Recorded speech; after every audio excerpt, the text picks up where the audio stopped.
Well, there's big news for local wildlife enthusiasts. The wildlife crossing that's designed to give animals a safe path over the 101 freeway is moving into its next phase. Crews are moving all utility lines underground and will be finalizing landscaping. We're joined live now by Beth Pratt from the National Wildlife Federation with more on the plans. Thanks so much for being with us. Thanks for having me this morning. So this is awesome because phase one actually made headlines around the world. Talk about now phase two. Yeah, I think it's wonderful that, the LA area is showing an example globally for one of the most significant conservation projects of our time, and it's almost finished. I've been working on this for 14 years. Wow. We're just about a year from groundbreaking, and we're now in our final phase of construction. What you're looking at on screen is the structure over Agora Road. What we have to do is the structure over the 101 freeway.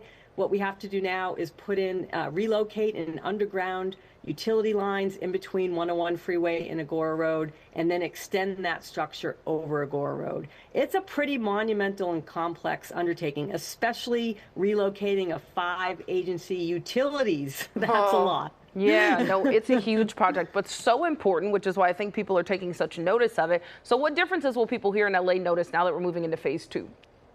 Yeah, I don't think you'll notice much at this point. Unlike the girders, which you might remember last year, we actually had to close, half of the 101 freeway at night.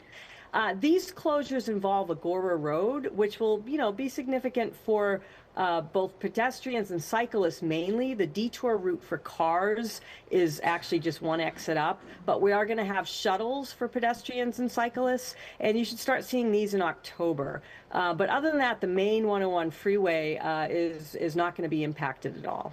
Can you talk a little bit about, I've been fascinated by this. How do the animals know to use this? Yeah, we just put up a sign saying crossing that way. Actually, we've benefited from decades of wildlife crossing science. And first of all, the animals themselves seek it out. This location, especially from over, 25 years of National Park Service research, we know from GPS points over 100,000 animals are trying to cross here. But we do a couple things which we know really helps the animal find the crossing. One is landscape it in a way that leads them there. And 2 is what we call exclusionary fencing, which is fencing from about a mile or 2 up the freeway either way to limit their options. Got it. Leads them there. Cool. I mean, you guys have thought about everything here. What has been the biggest challenge so far? I'd say that the biggest challenge, it's hard to even name. People have been so accepting of this crossing. The biggest challenge, I think, was at the beginning when people told us we were crazy to do this and why would you care about urban wildlife and it'll never happen. So I think we're kind of past the biggest challenge. Maybe the other one is funding, right? This was not a cheap project to do because you're having to build it over one of the largest freeways in the country.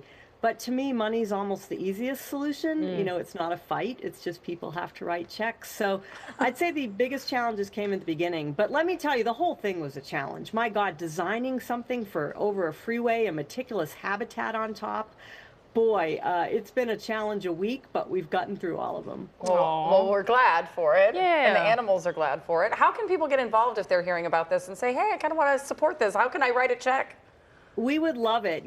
We will say, although we had more than enough funding based on the Caltrans estimates of a year ago, of course, the state that we're in with construction costs being escalated, we're having to raise a little bit more to get to the finish line.